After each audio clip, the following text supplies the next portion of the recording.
My roommate gave me a locket. At first, it didn't seem like a big deal. I wore it and weirdly enough, I started eating more, sleeping better, and slowly gaining weight. I figured I was finally getting my life together. Then, the day after I got accepted into graduate school, I suddenly doubled over in class with this sharp, unbearable pain in my stomach and out of nowhere, I gave birth. Right there, in front of everyone. Word spread fast. I tried to explain, I begged them to believe me, but nobody did. My professors, my classmates, everyone just thought I had been lying all along, that I was some kind of freak. I lost my spot in grad school just like that. Even my parents didn't believe me. They said I had humiliated them, told me not to come home, that they were done with me. I hit rock bottom. I went up to the school's rooftop and jumped. I thought that was the end, but it wasn't. After I died, I finally saw the truth. Everything that happened, the weight gain, the weird appetite, the pregnancy, it all started after Yolanda gave me that so-called locket. Then suddenly, I was back to the day she came home from her trip. "Trixie, I brought you something from abroad," Yolanda J said with a smile, pulling out a red-stringed locket from a little box. Before I could say a word, she was already fastening it around my neck. I instinctively reached up to take it off, but she grabbed my wrist. "No, don't. This one's special. It keeps you safe. I went through a lot to get it. You have to wear it." I glanced down at the locket and for a moment, I just stared. The gemstone looked normal at first, but when the light hit it a certain way, I could have sworn something like blood was flowing inside. "Yolanda, is there blood in this?" I asked, half joking, half creeped out. She just smiled and said, "It's sacred, blessed by a real shaman. You're lucky to have it. Don't ever take it off." Back then, I didn't question her. I actually felt touched, like she really cared. But not long after I started wearing that thing, my period just disappeared. I wasn't sleeping around. I was still a virgin, so pregnancy didn't even cross my mind. When it didn't come for 3 months, I told Yolanda I should probably go to a doctor. She stopped me, said, "You're fine. You're young, not in pain. Probably just your body being weak. Eat more, rest, and it'll sort itself out." I believed her. Every damn word. And I kept believing until the day I gave birth in front of my classmates and my whole life fell apart. After I gave birth in class, everything spiraled. The school stripped me of my spot in grad school like it was nothing. And just like that, Yolanda took my place like she had been waiting for it. She didn't stop there. She took my baby, too. Said I wasn't in the right state of mind to raise a child. I could barely think straight, let alone fight back. I didn't even get to hold him for more than a second. Then after I died, I found out she got everything she ever wanted. She got into grad school. She marched into the Larkin's house with my child and he agreed to marry her. She even had the nerve to visit my grave, all dressed up and glowing, holding my son. "This kid is actually the result of a one-night stand between Mr. Larkin and me," she said, like it was some kind of joke. I brought him the baby and he said yes immediately. "I'm gonna be Mrs. Larkin next month." She smiled like she had won a prize. Like my life had just been a stepping stone. "I just wanted to say thank you, Trixie. If you hadn't helped me become a mother without going through the pain, or handed me your grad school spot,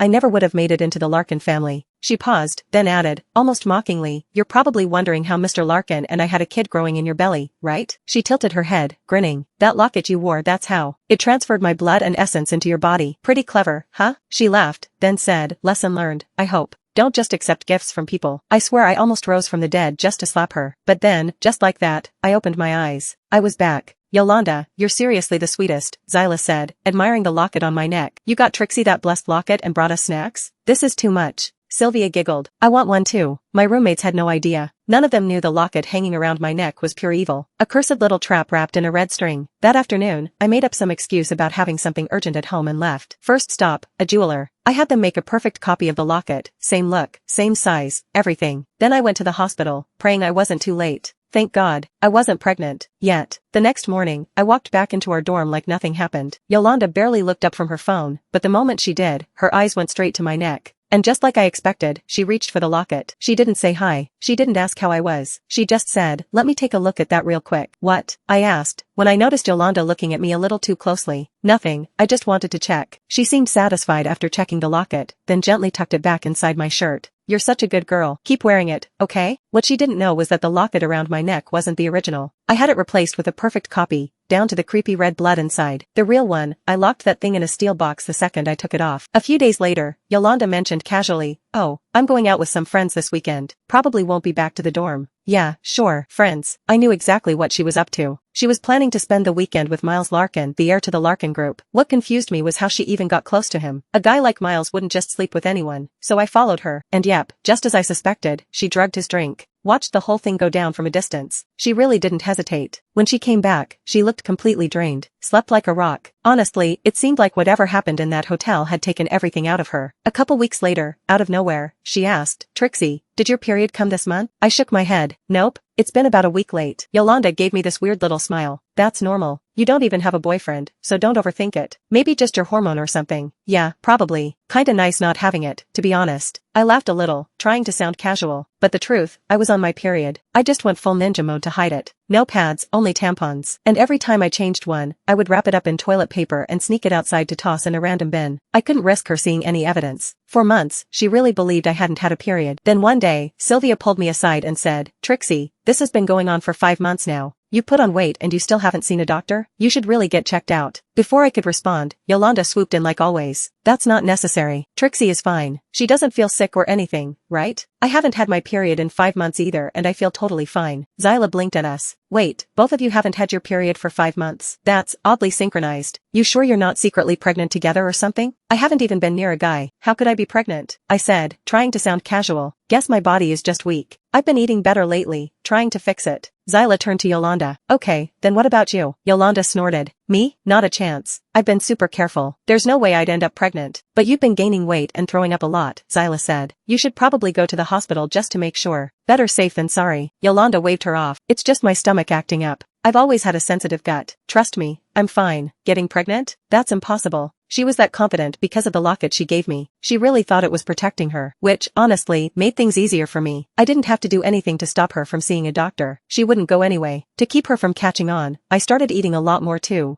Enough that my weight gain looked convincing. And Yolanda's appetite was just as wild as mine had been back then. Her belly kept getting rounder and rounder until even she started to get suspicious. "Why is my stomach so big?" she mumbled one day, lifting her shirt in front of the mirror. "It seriously looks like I'm pregnant." Sylvia, who was nearby, didn't hold back. "Yolanda, your belly is really getting out of control. You should go to the hospital." "No joke. It looks like you're expecting. I've told you 100 times, I can't be pregnant." Yolanda snapped. "And how do you know that for sure?" I asked, watching her closely. Yolanda glanced at me, then quickly said, "Because I just had my period a couple days ago." She was lying, obviously. Sylvia tilted her head. "Then something is definitely not right. What if there's something growing inside, like a cyst or, worse?" That actually shook her a little. "Fine, whatever," she muttered. "I'll get it checked out later."